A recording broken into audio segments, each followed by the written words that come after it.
다니엘서 2장 40절. 우리 함께 읽어보도록 하겠습니다. 시작. 넷째 나라는 강하기가 새 같으리니 새는 모든 물건을 부서뜨리고 이기는 것이라. 새가 모든 것을 부수는 것 같이 그 나라가 문 나라를 부서뜨리고 찌을 것이며 그랬어요. 여기 다니엘서 2장 40절의 말씀은 느부갓네살 왕이 꿈에서 본 신상. 그래서 머리는 금, 어깨하고 가슴은 은, 허리는 놋, 그 다음에 다리는 쇠, 그 다음에 발은 진과 새. 이렇게 된 그 나라를 우리가 볼 수 있는데, 거기에서 이제 네 번째 나라, 우리가 계속 지금 이어져 왔어요. 바벨론, 페르시아, 그 다음에 헬라 제국, 그 다음에 이제 네 번째 나라 로마. 이렇게 들어가는 걸로 하도록 하겠습니다. 오늘은요, 이렇게 성경에 있는 것들을 조금 떠나서 신구약 중간사인데, 그 로마가 세워지면서 로마에 얽힌 줄리어스 시저의 이야기, 클레오파트라 이야기, 안토니우스 이야기, 이런 이야기들을 쭉 이야기로 엮어갈 거라서 들으면 재밌을 거예요, 여러분. 근데 저게 성경하고 무슨 상관이 있어? 그렇게 보시면 안 되고요. 신구약 중간사, 지금 다니엘이 앞으로 이런 시대가 올 거야 라고 예언한 그 신구약 중간사 세계사가 다니엘의 말대로, 다니엘이 예언한 대로 그대로 이루어져 가고 있다는, 그걸 따라가는 거예요. 거기서 네 번째 나라 로마가 등장하는데, 그 로마에 어떤 일이 일어나고 로마의 사람들은 어떻을까, 이거를 제가 이제 오늘은 같이 이야기를 하면서 말씀을 드리도록 하겠습니다.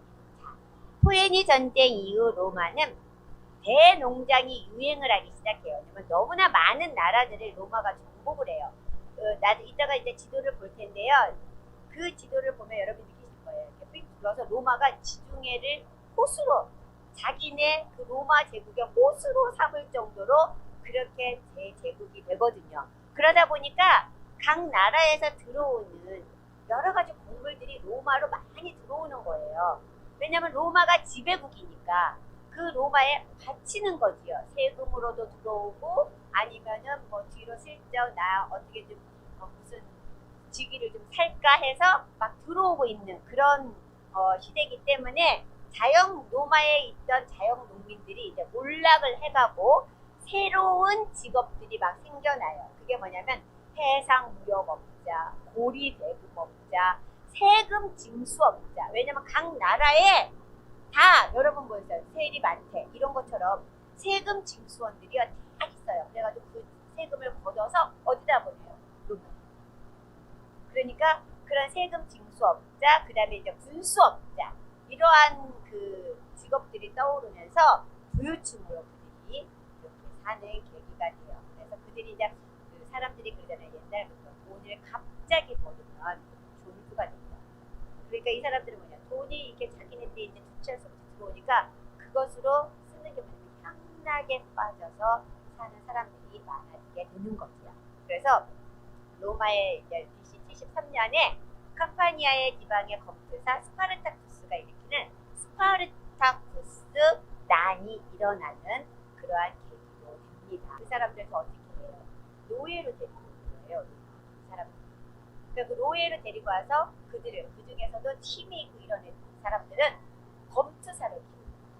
그런데 이 검투사가 어떻게 저기 되냐면 죽을 때까지 서로 싸우는 거예요. 둘 중에 하나는 무조건 죽어야지 싸움이 멈추겠고, 로마 그 운동 경기장에서 그렇게 만들어 놓으니까 자기의 목숨이 언제 죽을지, 오래 살면 5년에서 10년도 살고, 일찍 죽으면 뭐 1년 안에 죽고, 그 대사 중에서도 그런 얘기가 나오더라고요. 근데 거기서 이제 이 스파르타쿠스가 70명의 검투사들과 함께 검투사 양선소를 탈출하여 일으킨 노예들의 반란, 그래서 스파르타쿠스의 반란. 근데 여기에요, 이게 나중에 퍼지면서 굉장히 많은 농민들, 몰락한 농민들, 이런 농민들이 합쳐지고 노예들이 합쳐져가지고 엄청 커진대요. 그런데 나중에 이 스파르타쿠스 난이 성공을 하지는 못해요. 그래서 나중에 이제 뭐 크라수스가 이끄는 로마 군대에게 멸망을 당하고 마지막으로 이제 폼페우스 군대에게 다 진압이 됩니다. 그리고 나서는 거기에 있는 참여했던 사람들 그 중에서 한 6천 명 정도를요 로마에서 십자가로 매달립니다.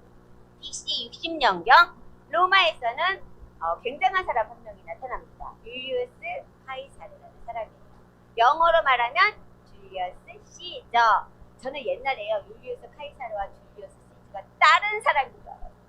그래가지고 제가 무슨 생각을 했냐면 저 클레오파트라는 왜 저렇게 남자가 많았어 이랬어요. 근데 율리우스 카이사르하고 줄리어스 시저는 한 사람이에요. 자, 카이사르가 등장하여 군사천재인 폼페이우스와 그 시대 최고의 부자였던 크라수스를 끌어들여 제1차 삼두정치를 시작합니다. 여러분 삼두정치 알죠?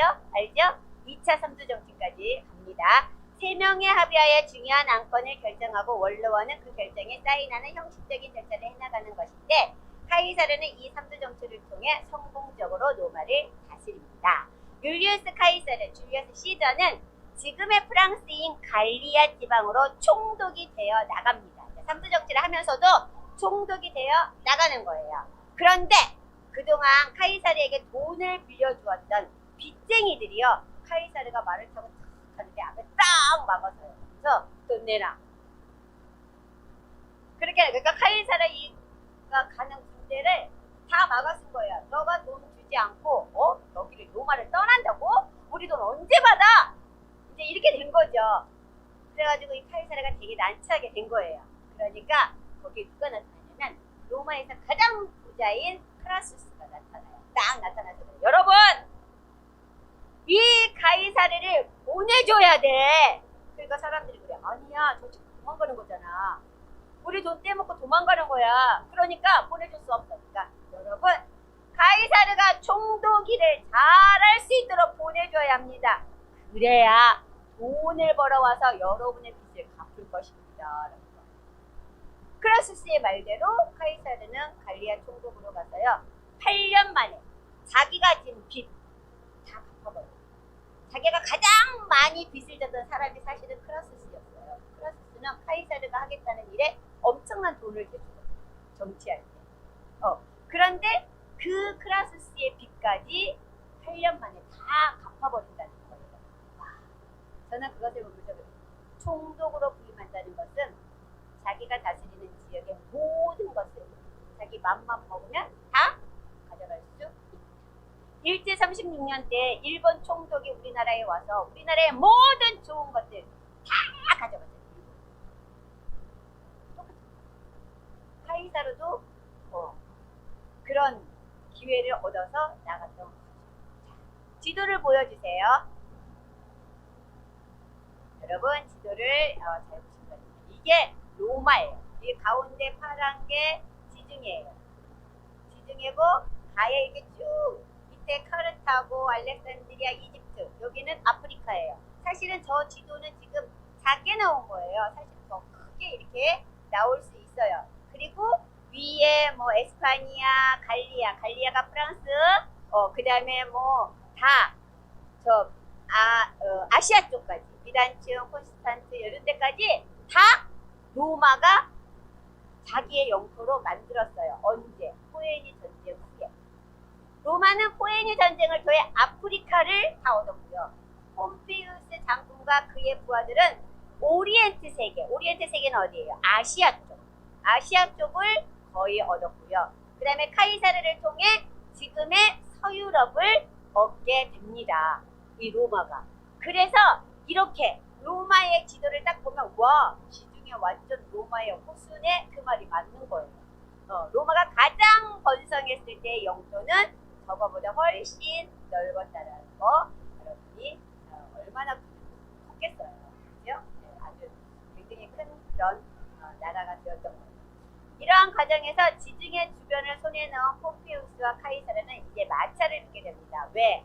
나는 유럽 쪽을 먹었어. 너는 아시아 쪽을 먹었어. 그럼 이렇게 딱 잘라서 이렇게 서로 다스렸으면 좋았을 걸. 이제 하나로 1차 삼두정치를 하고 있으니까 어떻게 둘이 라이벌 크라수스 같은 경우에는요 돈이 많았을 뿐이지 돈이 많아서 이 사람 저 사람 정치하는데 돈을 대주는 그런 사람이 그러면서 자기는 이득을 얻는 사람이었기 때문에 그렇게 정치에 대해서 관심은 많지 않았는데 폼페이오스와 카이사르는 아니잖아요. 누가 더 1인자가 되느냐가 이 둘은 관건이었단 말이에요. 그래서 만사를 묻게 됩니다. 로마의 원로원들은 이것을 기회로 서로를 이간질해요. 원래는 로마는 원로원 공화정이잖아요. 그런데 이 원로원 시대를 다폐하고 카이사르가 삼두 정치를 딱 이끌어가 버리니까 원로원이 자기네 역할이 좀 낮아졌단 말이에요. 그러니까 어떻게 해요? 이제 이간질을 해서 폼페이오스를 로마의 최고 지위에 올려놓습니다.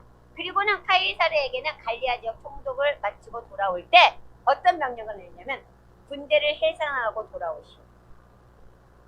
그 당시 로마는요, 군대를 이끌고 루비콘강을 건너는 것은 반역이라고 생각했어요. 올라가도 반역. 군대를 이끌고 올라가는 것은 로마를 나중에 치겠다는 뜻이고, 또 위에서 다시 루비콘강을 통해서 로마로 들어오는 것도 로마를 침략하는 걸로 이들은 봤단 말이에요. 그러니까 너 저기 갈리아에서 올 때 루비콘강을 건널 때는 절대로 군대를 들고 와서는 안 돼. 해산시켜와. 이렇게 명령을 내린 겁니다. 원로원에서. 카이사르는 어떻게 했을까요? 군대를 해산시키다니 자기가 들어가서 벌써 그곳을 자리 잡은 폼페이오스에게 죽임을 당할 것 같고, 군대를 데리고 들어가자니 이거는 반역이고 어떻게 하면 좋지? 하고 고민을 하게 됩니다. 그러면서 이게 유명한 말이 있죠. 군사들이여! 주사위는 던져졌다 하고 가는 거예요. 이렇게 폭항을 건너가는 거예요. 그렇게 명령을 내려 원로원에서 명령을 내리고 폼페이오스는 그래서 이제 카이사르 오면 내가 죽여야지 이렇게 생각하고 있었는데 군대를 데리고 들어오니까 어떻게 해요? 다급해진 게 폼페이오스예요. 그래서 원로원들과 함께 폼페이오스가 도망을 갑니다. 어디로 가요? 폼페이오스는 이집트로 도망을 갑니다. 네. 그래서 카이사르는 굉장히 쉽게 로마를 정복하게 되지요. 그리고 카이사르는 생각해요. 내가 폼페이오스를 잡아내야지. 그를 죽여야지 하고 폼페이오스를 잡기 위해 이집트로 진격합니다. 이집트에 도착한 카이사르는 거기에서 운명적인 만남을 갖죠. 클레오파트라 7세를 만납니다. 그때 클레오파트라 나이가 몇 살이었을까요? 20살. 남편 프톨레이마우스 13세와 공동 통치의 다툼을 보이던 클레오파트라는 프톨레마우스 13세는 사실 남동생이었어요. 클레오파트라의 남동생. 그런데 이 프톨레마우스 12세 그 아버지가 죽을 때 이 이집트를 너희 둘이 다스려야 돼. 이집트 다른 사람한테 넘기지 말고 너희 둘이 다스려줘. 그리고는 그 둘이 결혼을 시켰어요. 그래가지고 이제 하는데 이 클레오파트라라는 여인이 남편의 통치로만 가지고는 마음이 안 차는 거예요. 그래서 내가 파라오가 되고 싶어. 이런 야망을 가진 거예요. 그래가지고 이제 카이사르가 이집트로 들어왔을 때 이 말을 듣고 이 클레오파트라가 꾀를 냅니다. 자기 시종한테 큰 양탄자를 갖고 와서 카이사르에게 선물을 해요. 그리고서는 어떻게 양탄자를 탁 펼쳐놓고 거기에 딱 놓고요. 나를 말어! 그리고 돌돌돌돌돌 말아요. 그리고는 메고 가요. 그리고 카이사르에게 황제 그때는 카이사르 황제는 아니었죠. 시저요. 우리 여기 선물을 보내왔습니다. 우리 왕이 선물을 보냈습니다. 그래서 시저에게 이것을 드리고 싶습니다. 하고 그것을 딱 내려놨어요. 궁금하잖아요. 양탄자. 원래 이집트는 양탄자가 그 지역을 되게 유명했기는 했는데. 그래서 카이사르가 어떻게 해요? 그 양탄자를 조심스럽게 딱 펼쳐요. 펼쳤는데 거기 누가 나왔어요? 클레오파트라가 나왔어요. 나를 당신에게 선물로. 그래가지고 카이사르가 뿅 간다는 거. 이렇게 전해지는 이야기예요. 카이사르의 도움으로 클레오파트라는 자기와 함께 통치했던 프톨레마우스를 물리치고 클레오파트라 7세로 정말 자기가 원하는 파라오 자리에 오게 됩니다. 카이사르와 그녀의 사이에 작은 시저라는 뜻의 이름을 가진 카이사리온 아들을 낳게 됩니다. 그가 나중에 프톨레마우스 15세가 되기도 해요. 이때 클레오파트라의 나이는 21살. 카이사르는 52세, 30년 차이가 있었어요. 네, 이렇게 클레오파트라와 카이사르의 사랑 이야기가 또 이렇게 여담으로 오네요. BC 47년 소아시아 폰투스 왕국의 왕 파르가네스 2세와의 전쟁에서 승리한 뒤에 이 카이사르가 원로원에 보낸 승전 보고서에 적혀있던 글이 참 유명해요. 어떤 얘기였냐면 왔노라 보았노라 이겼노라. 그 카이사르가 한 나라를 이렇게 정복할 때마다 카이사르는 굉장히 그 유한 정책을 썼거든요. 그래서 굉장히 승승장구를 많이 했어요. 그런데 이 카이사르는 내가 이들을 다 우리나라의 소국으로 만들었어 이런 자랑을 잘 안 했대요. 근데 한편으로 포페우스 같은 경우에는 어떤 한 나라를 물리치고 나면 이거 다 내가 막 엄청 자랑을 하고 그랬었나 봐요. 그러니까 원로원에서는 생각을 한 거예요. 포페우스는 저렇게 막 승승장구를 하는데 카이사르는 도대체 뭐야? 이렇게 이제 얘기가 나오니까 카이사르가 그들을 향해서 보낸 글이 뭐냐면 딱 세 문장이었어요. 보았노라, 보았노라, 이겼노라. 이 문장에 그거를 딱 써가지고 보냈다고 해요. 결국 폼페이우스가 죽고 로마의 내정을 평정한 카이사르가 1인 지배자가 되지요. 그러나 BC 44년 원로원의 옹호파에 의해 암살당합니다. 네. 그가 암살당하는 자리에 자신의 부하 브루투스가 끼어 있는 것을 본 카이사르는 브루투스! 죽어가면서 너 넘어져 하고 죽었다는 말을 남기게 되지요. 근데 여러분 아까 주사위는 던져졌다. 왔노라 보았노라 이겼노라. 브루투스 넘어져. 이게 다 카이사르가 한 말일까? 예, 의문을 갖습니다. 왔노라 보았노라 이겼노라는 문서가 딱 있으니까 아 이거 정말 카이사르가 한 말 맞아. 그런데 뭐 주사위는 던져졌다. 브루투스 넘어져. 이 말은 그 후에 사람들이 그래요. 세이스피어가 쓴 희곡 줄리어스 시저라는 그 희곡이 있어요. 그 희곡에 처음 나왔던 말이었다라는 말도 전해집니다. 어떤 게 맞는지는 모르겠어요. 아무튼 그만큼 이 카이사르는 어때요? 아주 자신의 그 조국을 위해서는 그리고 또 자신의 그 정계의 그런 것을 위해서는 굉장히 아주 단호한 사람이었다라는 그런 걸 볼 수 있습니다. 이렇게 세계사에서는 카이사르가 대단한 사람으로 보여요. 그러나 역사 뒤에는 여담이라는 것이 참 많습니다. 카이사르도 많은 카이사르에게 여담이 있어요. 그 당시 본부인 자기의 조강 기차가 있는데도 많은 애인들을 두었다고 해요. 그러니까 나는 로마인이야. 저들은 이집트인이야. 그리고 나는 부인이 있어. 그리고 저들은 그냥 나의 애인이었을 뿐이야. 이런 거예요. 이러한 모습은 후에 안토니우스라는 사람이 이제 이 뒤에 카이사르가 죽은 뒤에 옥타비아누스하고 안토니우스하고 또 이렇게 이제 또 한 사람에서 삼두정치를 하거든요. 이 안토니우스라는 사람이요 클레오파트라에게 반해서 이집트로 가는데 클레오파트라가 촉발했어요. 근데 이 사람은 어떻게 했냐면요 아내와 이혼을 하고 클레오파트라하고 결혼을 했어요. 그러니까 로마에서는 대신 안토니우스 그렇게 했어요. 그래서 엄청 비난을 받게 되었대요. 카이사르와 안토니우스는 참 대조적이었다.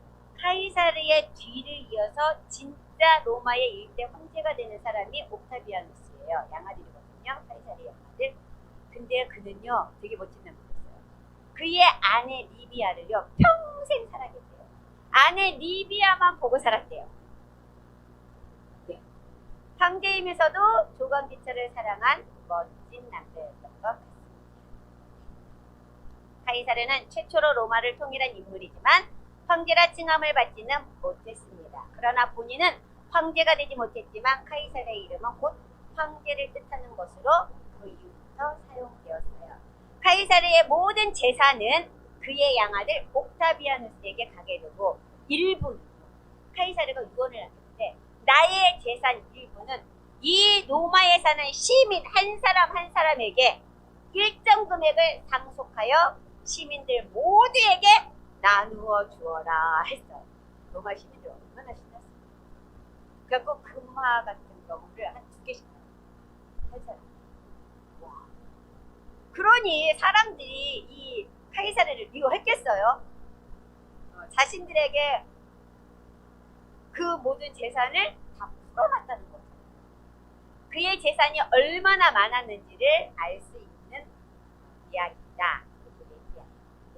이렇게 카이사르의 사랑을 받은 로마 시민들은 그를 죽인 반역자들을 처단하고 카이사르의 양아들 옥타비아누스를 후계자로 세우게 되는 것입니다. 옥타비아누스는 카이사르의 오른팔이었던 안토니우스와 원로원 의원인 레피두스를 끌어들여 제2차 선두 정치를 시작합니다. 그러나 레피두스는 바로 탈락이 돼요. 왜냐면 정치에 별로 관심이 없었던 거죠. 탈락되고 옥타비아누스와 안토니우스는 로마를 분할하여 서방은 옥타비아누스, 동방은 안토니우스가 지배하게 돼요. 서로 결속을 다지는 듯이 보였어요. 그러나 그 무렵 이 옥타비아누스가 안토니우스를 이집트 집정관으로 보내버립니다. 클레오파트라 안토니우스를 자기가 유혹하기 위해서 아주 커다란 배를 만들고 자신의 그 우아함과 아름다움을 보기로 42살인 안토니우스를 완전히 사로잡습니다. 옥타비아누스의 여동생, 이름이 뭐냐면 옥타비아예요. 그 여동생하고 결혼을 했었는데 클레오파트라가 얼마나 이쁘고 좋았으면 이혼을 해버려요. 그러니까 거기서 로마 시민들이 화가 난 거죠. 이집트에 이제 이혼하고 이집트에 살면서 클레오파트라의 사이에서 3명의 자녀를 두게 돼요. 그리고 이 자녀들이 어린데도 자신이 다스리고 있던 이 동방 쪽을요, 다 분할해서 그 3명의 자녀에게 다 유산 물려줘요. 옥타비아누스. 이것이 끝까지 가지는. 클레오파트라는 옥타비아누스와 함께 로마 제국의 실권을 가지고 있던 안토니우스에게 예루살렘 지역을 자신이 다스릴 수 있도록 요구합니다. 그런데 안토니우스는 클레오파트라와 부부관계였음에도 끝내 예루살렘 지역을 클레오파트라에게 넘기지 않아요. 이유가 있어요. 그것은 헤롯 대왕이에요. 헤롯. 자, 이 헤롯에 대한 이야기가 나오면 또 굉장히 길어지거든요. 그러니까 그 이야기는 다음 시간에 하도록 하겠습니다. 한편 옥타비아누스는 그의 여동생을 버리고 온 안토니우스를 BC 31년 악티움 해전에서 안토니우스와 클레오파트라 연합군을 무찌르고 모든 패권을 잡게 됩니다. 이로써 제2차 선두 정치는 종결되고 안토니우스는 자결을 하게 됩니다. 클레오파트라가 자결한 이유는 옥타비아누스가 안토니우스가 죽었다. 그러니까 그래? 그러면 클레오파트라를 내가 잡아가지고 가서 나의 로마의 개선 그 식에서 클레오파트라를 모든 사람들 앞에서 공개할 거야. 그래버린 거야. 그러니까 그게 클레오파트라는 너무 수치스럽고 무서운 거죠. 그래서 안토니우스를 따라 죽었다. 이런 이야기가 있어요. 이집트의 마지막 파라오 클레오파트라가 죽음으로 이집트의 프톨레미 왕조는 여기서 끝나게 되는 것이며 이것은 바로 헬레니즘, 헬라 제국의 모든 것이 끝이라고 보면 됩니다. BC 17년 옥타비아누스는 원로원으로부터 조노만저라는 뜻의 아우구스 칭호를 받습니다. 그건 바로 뭐예요? 황제. 제1대 황제 아우구스투스가 되는 것입니다. 황제의 칭호를 받은 최초의 사람이 카이사르의 양아들 옥타비아누스였지만 카이사르라는 이름이 로마 황제를 상징하는 칭호로 계속 쓰입니다. 그는 군대를 개편하고 조세를 개편하여 국방을 튼튼하게 했고요. 정복 사업 이루는 도시를 정교하고 가난한 백성에게 곡식을 무료로 나눠주는 등 그 다음에 로마의 시민들을 재밌고 즐겁게 할 수 있도록 막 검투사 경기 이런 것들을 많이 열었대요. 이렇게 로마의 제1대 황제 아우구스투스가 로마를 장악하고 난 후 천하에 호적하라고 명합니다. 이때가 바로 예수님이 태어난 시기였던 것이죠. 마리아와 요셉이 호적하러 베들레헴으로 바로 그 시기.